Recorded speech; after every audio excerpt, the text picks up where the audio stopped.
Hello, I wonder if you could help me. I am interested in enrolling in your MBA program. Could you give me some information, please? Yes, of course. I'll take a few details first of all, and I'll give you a copy of our prospectus. Oh, that's okay. I already have one here. I've been researching the MBA courses in the local area, so I already have lots of course information. That's great. Okay, so first of all, can you tell me your name, please? Yes, of course. It's Anne Horbury. Horbury, is that Hawberry? Yes, that's right. Okay, and what's your date of birth, Miss Horbury? The 22nd of May, 1981. That's great. And you were born in the UK? Yes, I was. All right, can you give me some contact details, please? Sure. My address is 26 Simon Place in Brighton, and my telephone number is 01903 714 721. Sorry, can you tell me your contact number once again? Yes, it's 01903 714 721. Okay, great. And do you have a mobile phone number? No, I don't. Is it important? No, that's okay. I'll just write it on your form, no mobile phone. Now, just a few additional questions. Before you hear the rest of the conversation, you have some time to look at questions 6 to 10.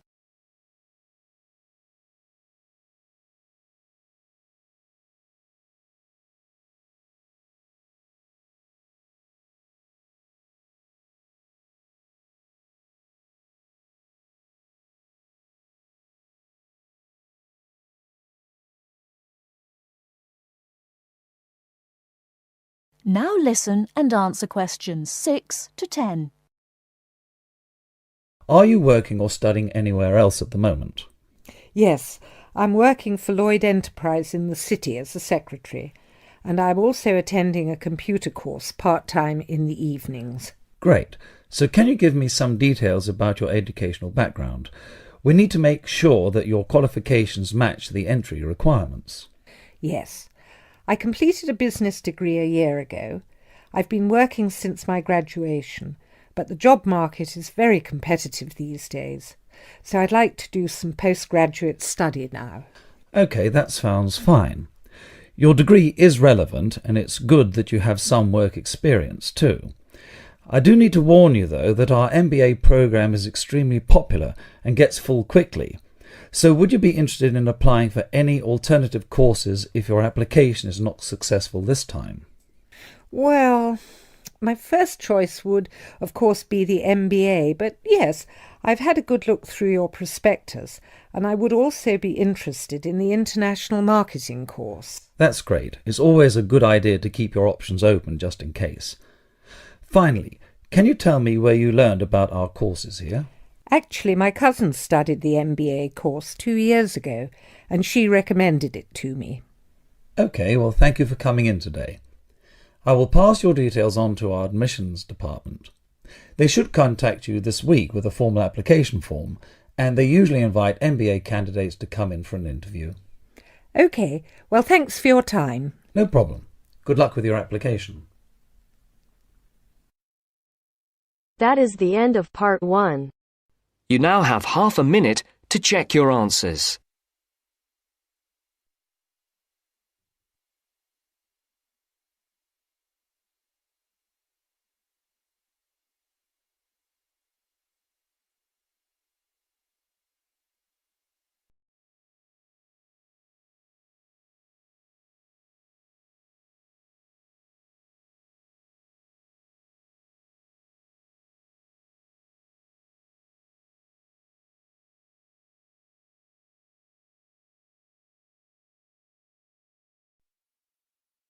Now turns to part 2. Part 2. You are going to hear a lecture given by a counselor. First, you have some time to look at questions 11 to 15.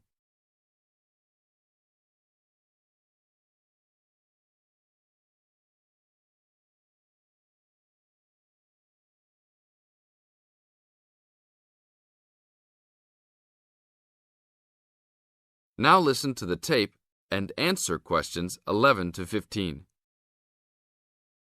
Hi, I am your counsellor for this year. Today, we will visit the facilities available to you on our campus. As students, you should take advantage of everything you have available to you. How many of you like sports? Well, I hope most of you do, because our school has great sports facilities. We have an indoor gym with state-of-the-art equipment. First, I want to tell you about our basketball facilities. There are 2 basketball courts. Both are full court and open for student use. We offer basketball leagues that all students are invited to join. Just sign up with a team. Usually there are games on the courts, but during league time, only the teams are allowed to use the courts. The basketball courts are open 24 hours a day. If you want a job, you can be a referee at the games. Next, I want to tell you about the tennis facilities. We have 5 tennis courts available for student use. The tennis courts are open every day, 8 a.m. until 10 in the evening. You should call ahead to reserve a court because they are very popular and can often be booked weeks in advance. There are rackets and balls available for rent at the front desk of the courts.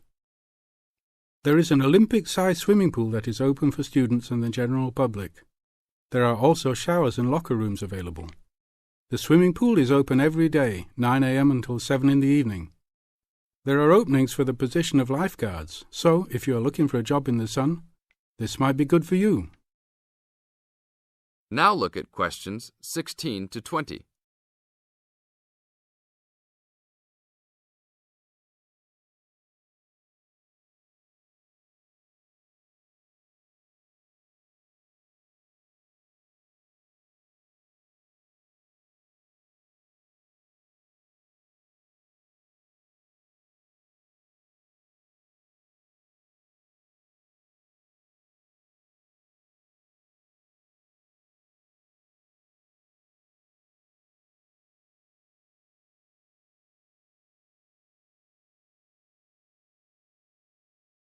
Now listen to the tape and answer questions 16 to 20. There are also 2 weight rooms and a gymnastics room. The weight rooms have all the standard equipment available. Please check with the gym to see the open hours because they vary from time to time. The gymnastics room is usually not open for individual users because there are almost always classes held in the room.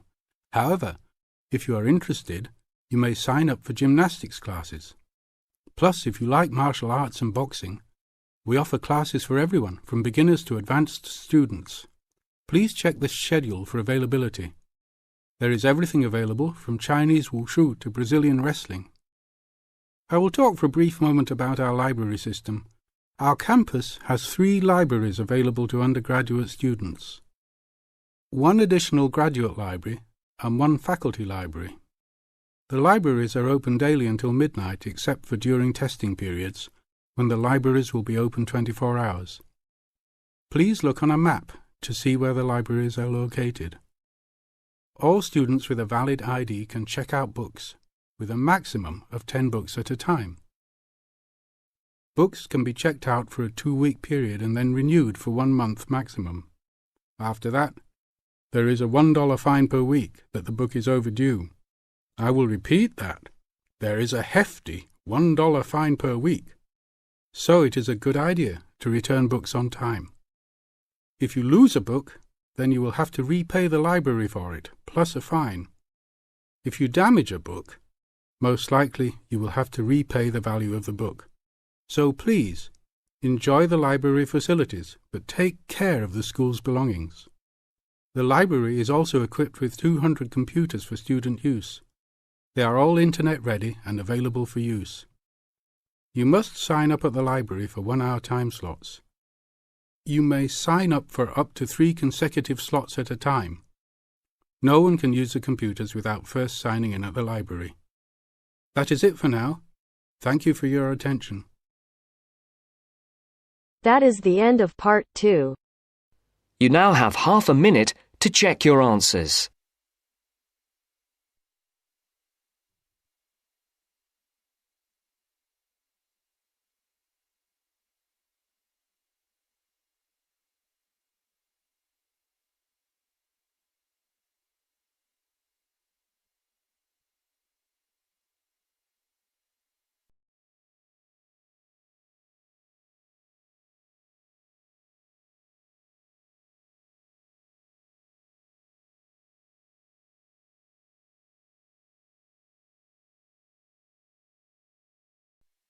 Now turns to part 3.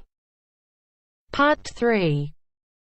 You are going to hear part of a lecture on some useful information for your travelling around Britain. Listen to the lecture and complete the notes below.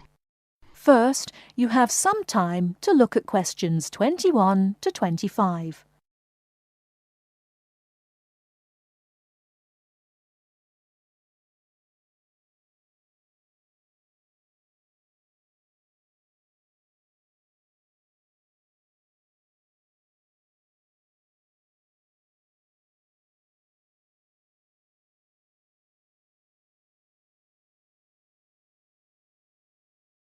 Now listen carefully and answer questions 21 to 25. Good afternoon and welcome to the session on Britain. This afternoon I would like to provide some useful information for you about travelling around Britain. Britain has over 700 tourist information centres. You will find them at major ports, airports, stations, historic landmarks and towns, and holiday centres. So just look out for this sign that says Tourist Information. The staff will be able to answer your holiday queries, as well as provide essential maps, guides and brochures. Tourist information centres at major ports and airports in London and addresses of British Tourist Authority European offices are all listed on the Tourist Information Centres. Now, let's talk about the telephone in Britain. You know, Britain is well supplied with public telephones. Street kiosks take lop coins. In city centres, mainline railway stations, airports and central London underground stations, payphones and card phones are in operation. For the latter, small plastic phone cards are used, and these come in 10, 20, 40, 100 and 200 units and can be bought at post offices, news kiosks, station bars and shops where the green and white card phone sign is displayed. Before you hear the rest of the talk, you have some time to look at questions 26 to 30.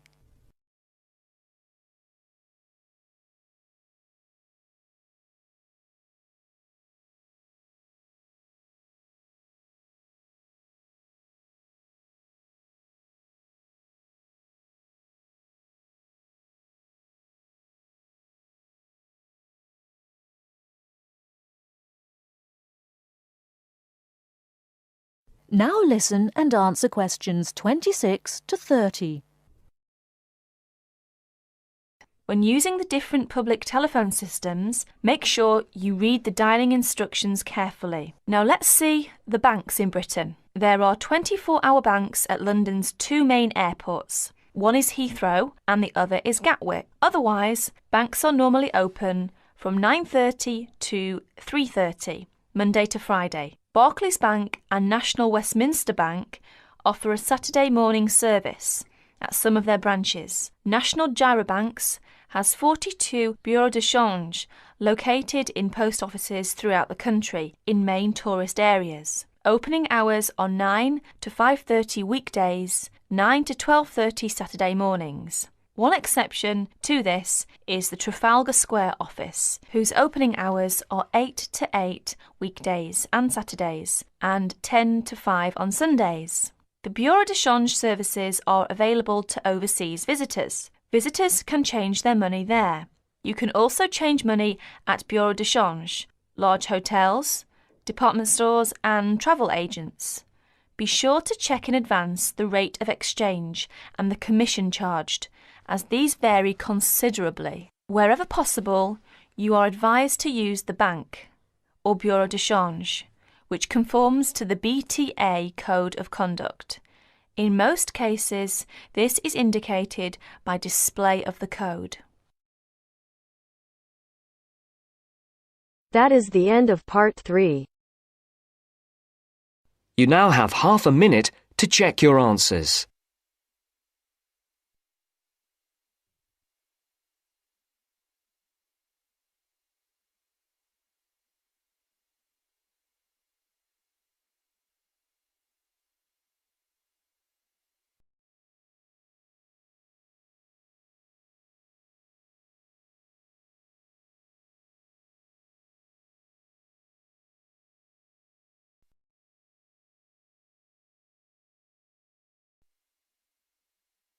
Now turns to Part 4. Part 4. You are going to hear a conversation about using recorded delivery and registered post. First, you have some time to look at questions 31 to 40.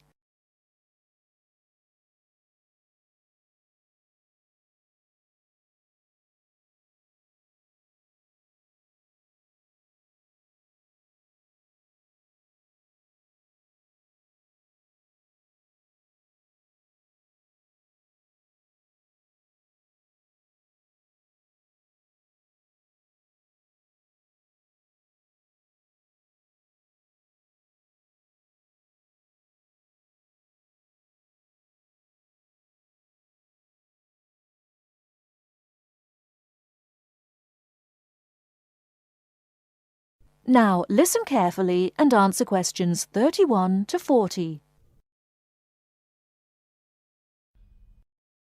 Tom, where are you going? To the post office. I'm going to send some packets to Leeds. Do you know the best way to send them? Well, if your need is for a record of posting and delivery rather than compensation for loss, recorded delivery is particularly suitable for sending documents and papers of little or no monetary value. Well, what can we send for recorded delivery? All kinds of inland postal packets except parcels, airway and railway letters and parcels. The service does not apply to mail for the Irish Republic. I see. How do I post them? You should get a certificate of posting form from the container in the post office and follow the instructions shown on the reverse. The certificate will be your record of posting. Can I send anything in the post? No, you can't. You must not send banknotes, currency notes, and some valuable things because there is no special handling in the post. Recorded delivery mail is carried with the ordinary unregistered post, and there is no special security treatment. How do we use recorded delivery? Well, when your letter or packet is delivered, it is signed for by the recipient and a record is kept by the post office. The post office does not undertake to deliver recorded delivery or any other mail to the addressee in person, but to the address shown. You can obtain confirmation of delivery by completing an advice of delivery form either at the time of posting or later. This form will be signed by a post office official, not by the addressee of the recipient. A fee is payable, which is lower if the form is handed in at the time of posting. Is there any compensation for loss? Well, compensation is limited. Compensation may be paid for loss or damage, but will not be paid for money or any other inadmissible item. If you want a speedy service for articles of value with extra security of handling en route, and wish to have compensation in the event of loss or damage, you should use registered post. What can we send if we use registered post? Any first-class letter or packet except airway letter or railway letter. How do we post? What should we do? Well, you should make sure that the packet is made up in a strong cover and then it is fastened with wax, gum or other adhesive substance. Hand the packet to the post office counter clerk, together with the cost of postage and the registration fee. Do not post it in the posting box. Make sure that the fee paid is adequate to cover the value of the content. The counter clerk will give you a certificate of posting which he has initiated with the date stamped. Is there any special security for the registered post? Yes, all registered mail receives special security treatment.